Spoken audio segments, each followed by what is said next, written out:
Anthony, lovely to meet you today. We're here at the Cannes Film Festival where you're promoting Khumba. Yes. Can you tell us more about what it's all about, the story, and being an animation? Okay. Well, yes, so Khumba is my first film. Our company Triggerfish worked on Zambezia before this, but this is the first time as a director. And we're here showing it at the market, so it's screened twice. And it's really a story about a half-striped zebra who goes on a search for his missing stripes through the Great Karoo. And he meets some quirky characters along the way. And yeah, it's really about... It's a journey of self-acceptance, really, and just realizing, that being different is actually not a bad thing, and it's a good thing. And you said it's your first time as a director, so can you guide us through what it takes to be a director of an animation? Yeah, I mean, it's quite a different process to filmmaking, and it's a long process. I had the idea about 10 years ago, and I was writing the script in 2005. Really, that's when I started, and me and my co-writer worked on that on and off for quite a few years before we finally got the green light for Khumba.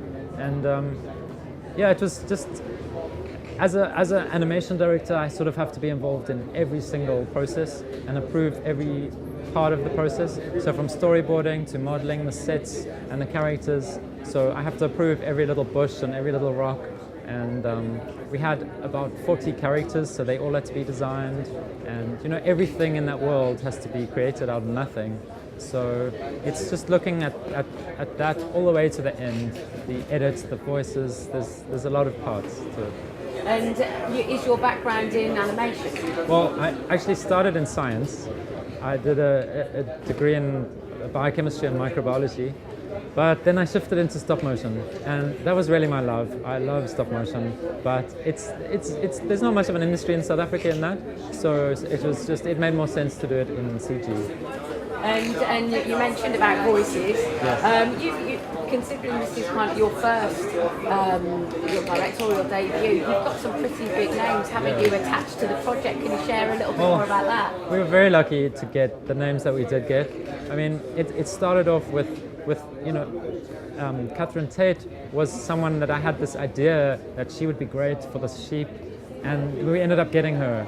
And then Loretta Devine, who was the Mama V, the wildebeest, she was in my mind when we wrote the script, so we got her.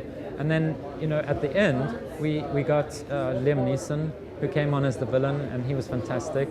And then we got Lawrence Fishburne and Steve Buscemi, and there's so many now. Richard E. Grant. Richard E. Grant he's Bradley, and he's this crazy ostrich who he seems to be quite a hit actually with the audience, so that's good.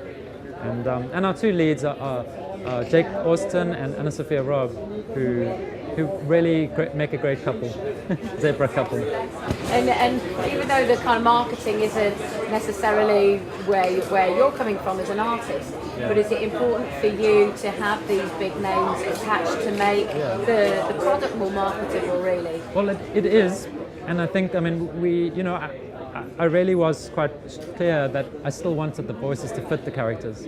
So, we really only went for the whole package, I guess, where it's not just a name. Liam Neeson has this amazing, threatening voice that just lends this leopard a real menace. And Steve Buscemi, he was our original reference for the wild dog, which he now voices. So, we had him in mind from animation. And it's been fantastic. It's a dream come true, isn't it? It really is, it really is. It's quite surreal being here because, we just finished a week ago with the final sound mix, and I brought the DCP over with me to Cannes, and we showed it at the market here, and I was really, really nervous, but it seems to have gone down really well, so that's good. And working with, you've got Triggerfish is the production company that have produced it.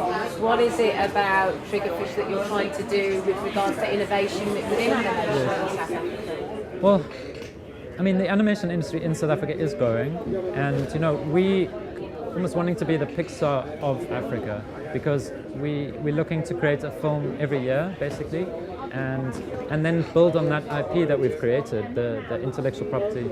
And you know, with Khumba we've done a lot more than we did at Zambezia. So we've developed apps and games, and you know, that's also why we're here, so that we can work with the distributors to give them the tools which they can then use to promote the film better around the world. There's with regards to the look and feel of the animation, there's this kind of tactile softness to it that I can't quite kind of explain it really. Can you give us a little bit more of an idea how you would? Well, I think it probably comes from my history as a stop motion animator, where I just love the tactile quality of stop motion, and I really wanted to bring that into the film. And then the other side of it is the Karoo itself is where the film is set.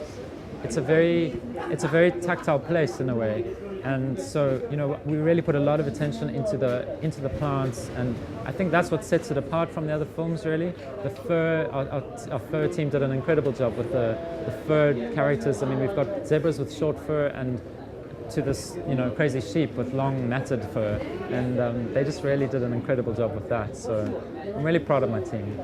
And with regards to future projects, what have you got in the pipeline? Well, we're developing a number of projects at the moment, and one of them is a sequel to Zambezia. So we're writing script for that now, which we're very excited about. And then I have an idea for a Khumba sequel already, but I can't start on it yet because we still have to get our third original project out, which we're pitching next month at Annecy. And that is, it's about a sea monster. And it's sort of like How to Train Your Dragon underwater, I would say. That's the easy pitch. But it's a beautiful, I think, heartwarming story, which we're very excited about.